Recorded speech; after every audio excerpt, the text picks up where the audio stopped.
অন্ত অবস্থায় ছিল, তার মধ্যে ওইখানে যারা উপস্থিত ছিল তারা একজনকে কোনো রকমে বাঁচিয়েছে, আরেকজনকে বাঁচাতে পারেনি। সেটা হচ্ছে আমার ভাই। এটা 12:30 থেকে 1টার মধ্যে ঘটনা ঘটেছে।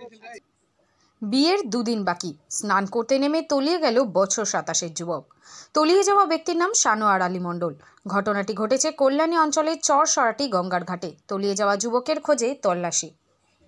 দ্বিতীয় ব্যক্তি যিনি, এই যে এই পাশের, এইটা না এই পাশে ডান দিকে ওকে বাঁচিয়ে নিয়েছে।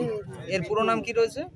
সালাল আলী মণ্ডল। বয়স আনুমানিক 25-26 আনুমানিক 25। যখন ঘটেছিল ওনার সাথে কি কেউ উপস্থিত ছিল তখন? উপস্থিত বলতে ওরা দুই বন্ধু এসেছিল এখানে স্নান করতে।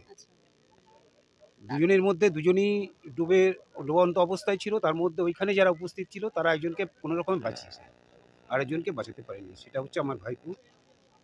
সে ওনার বাড়ি কোথায়? সাতরাপাড়া, কল্যাণী সাতরাপাড়াতে।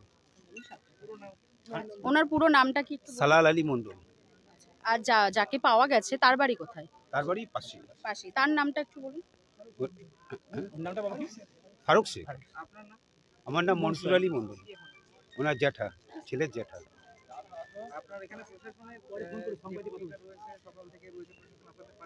হ্যাঁ হ্যাঁ হ্যাঁ, খুব ভালো, খুব ভালো।